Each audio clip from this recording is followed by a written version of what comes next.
சுவாமி சரணம்.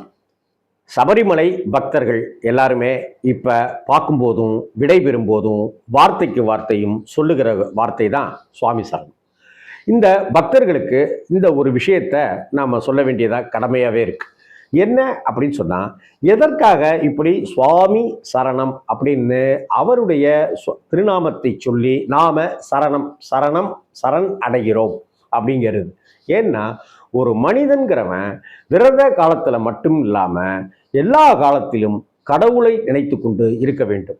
அதே சமயத்துல கடவுளை நினைக்காமல் இருந்தாலும் பரவாயில்லை, ஆனால் சக மனிதர்கள் மீது கரிசனமும் உண்மையும் நேர்மையும் கொண்டு சக மனிதர்களோடு ஸ்நேகம் கொள்வதுதான் ரொம்ப ரொம்ப முக்கியம்னு சாஸ்திரங்கள் வலியுறுத்திக்கிட்டே இருக்கு. எல்லா மதங்களும் ஒவ்வொரு விதமாக அவரவர்களுடைய பாஷையில அவரவர்களுடைய கருத்தியல்ல அன்பை போதிக்கிறத பற்றி தான் இங்கே சொல்லிக்கிட்டே இருக்காங்க.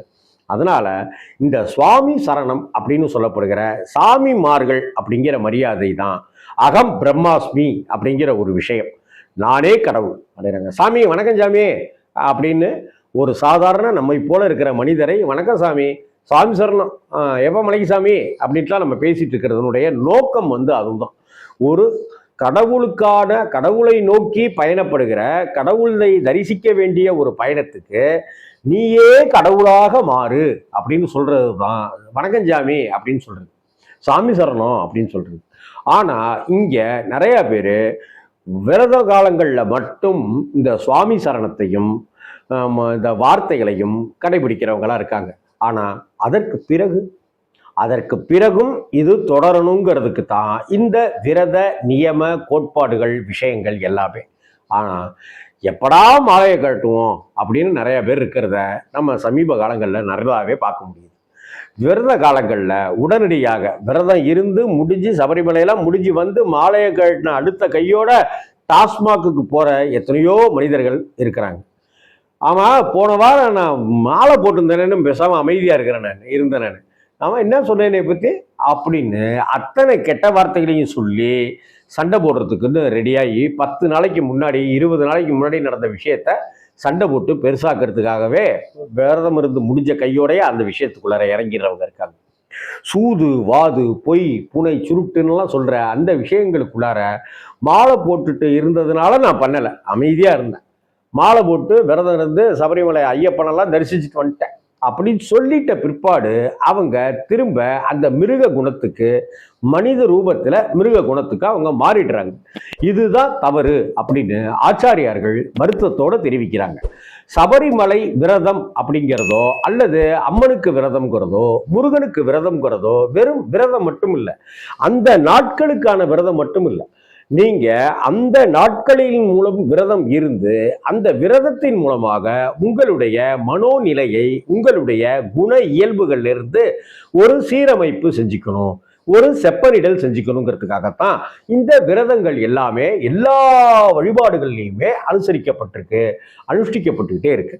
ஆனா நாம விரதம் இருக்கிற வரைக்கும் குடிக்கக்கூடாது, விரதம் இருக்கிற வரைக்கும் கெட்ட வார்த்தை பேசக்கூடாது, விரதம் இருக்கிற வரைக்கும் சண்டை பண்ணக்கூடாது அப்படின்றதுல நம்ம இருந்துக்கிட்டு விரதம் முடிஞ்ச கையோட இப்படி நாம இருக்கிறது எந்த விதத்துல நியாயம்?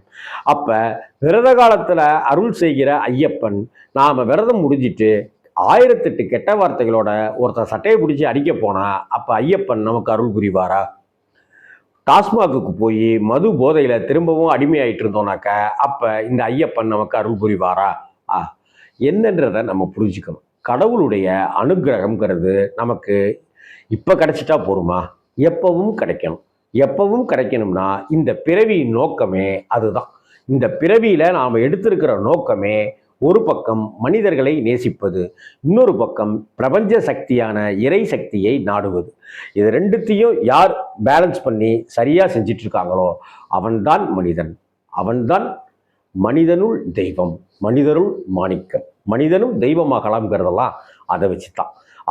ஆகையால் விரதம் இருக்கிற ஐயப்ப பக்தர்கள் விரத காலத்துக்கு பிறகும், ஐயப்ப தரிசனம் முடிந்த பிறகும், சபரிமலைக்கு நீங்கள் போயிட்டு வந்துட்ட பிறகும் கூட அதை நீங்கள் ஒரு அனுஷ்டானமாகவே எடுத்துக்கொண்டு கெட்ட வார்த்தைகளிலிருந்து விடுபட்டு, கோப சிந்தனைகளிலிருந்து விடுபட்டு, மது போன்ற விஷயங்களிலிருந்து விடுபட்டு வந்தால் தான் ஐயப்பன் பரிபூரணமாக அருளுவான் என்பதை நீங்கள் புரிந்து கொள்ளுங்கள். சுவாமி சரணம்.